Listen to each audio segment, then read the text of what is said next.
Viewers, welcome to clara skitchen. நான் உங்கள் Virginia. இப்போ நான் செய்ய போகிறது டீ கடை உருளைக்கிழங்கு போண்டா. இப்போ அதை எப்படி செய்கிறதுங்கிறது பார்க்கலாம். அதுக்கு தேவையான பொருள் என்னென்னு இப்போ பார்க்கலாம். இப்போ இந்த 2 உருளைக்கிழங்கை உரித்த மாதிரி இதை பாருங்கள், ஈஸியாக இப்படி உரிச்சிடலாம். இது நீங்கள் வேக போடும்போது ஒரு கீரல் இப்படி போட்டு இது பண்ணிங்கன்னா அழகாக இப்படி எடுத்தாலே வந்துடும். அவ்வளோதான். இதுதான் இப்படி உருளைக்கிழங்கு இருக்குன்னா குறுக்கால இப்படி ஒரு கோடு போட்டு வேக வச்சிங்கன்னா நம்ம இப்படி எடுக்கும்போதே அப்படி 2 சைடு அப்படியே வந்துடும். கடலை மாவு 200, அரிசி மாவு 100, பொடியாக நறுக்கிய பெரிய வெங்காயம் 1, பொடியாக நறுக்கிய பச்சை மிளகாய் 2, 1 ஸ்பூன் மிளகாய்த்தூள், 1/2 ஸ்பூன் இஞ்சி பூண்டு விழுது, 1/2 ஸ்பூன் கடுகு உளுந்த பருப்பு, 1 பிஞ்ச் மஞ்சத்தூள், தேவைக்கேற்ப உப்பு, சிறிதளவு கருவேப்பிலை கொத்தமல்லி, 1 பிஞ்ச் ஆப்ப சோடா, தேவைக்கேற்ப எண்ணெய், பெருங்காயம் சிறிதளவு. இப்போ எப்படி செய்யறதுங்கிறத பார்க்கலாம். இப்போ போண்டாவுக்கு நம்ம மாவு மிக்ஸ் பண்ணிக்குவோம். கடலை மாவு போட்டுக்கலாம்,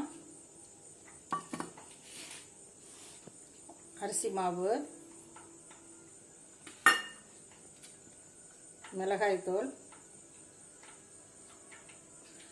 அப்புறம் காரம் வேணும்னா திருப்பி போட்டுக்கோங்க, பெருங்காயம். ஏன்னா உருளைக்கிழங்கு கடலை மாவுலாம் கேஸ் ஐட்டம், அதனால் கொஞ்சம் பெருங்காயம் போட்டுக்கணும். உப்பு,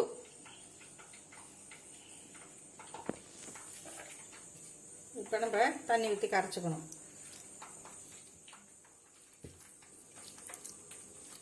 பஜ்ஜி மாவு பதத்துக்கு நம்ம மாவை கலக்கி வச்சுக்கணும்.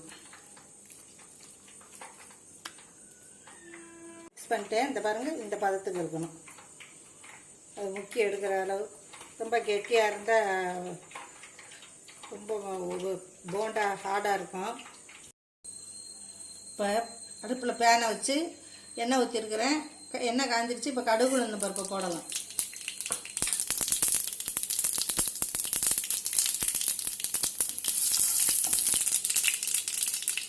இப்போ வெங்காயத்தை போடுறேன்.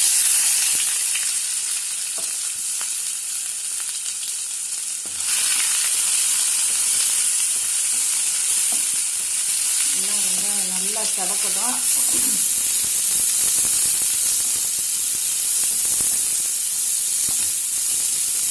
இப்போ இந்த பச்சை மிளகாய் போடுறேன்.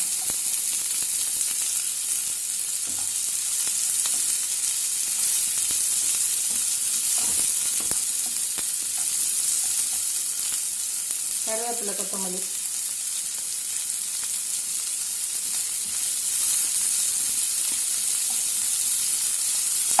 இஞ்சி பூண்டு விழுது.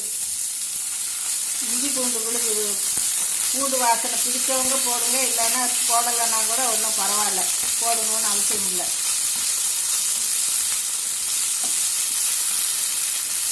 தூள் போடுவோம்.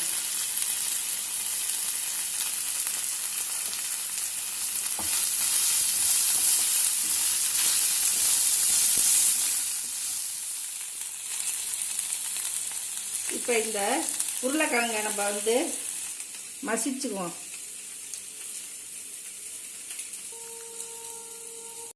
உருளைக்கிழங்கை நம்ம பேனில் போட்டு அதை பரட்டுவோம். இப்போ இந்த உருளைக்கிழங்குக்கு தேவையான உப்பு போடுவோம். இந்த மசாலாவெல்லாம் இந்த மாதிரி உருண்டையாக உருட்டிக்கணும். அதுக்கு பிறகு அந்த மாவில் முக்கி எண்ணெயில் போடணும். இப்போ பேனை வச்சு எண்ணெய் ஊற்றி வச்சுருக்கேன். எண்ணெய் காயட்டும். இப்போ இந்த உருண்டையை இந்த மாவில் முக்கலாம்.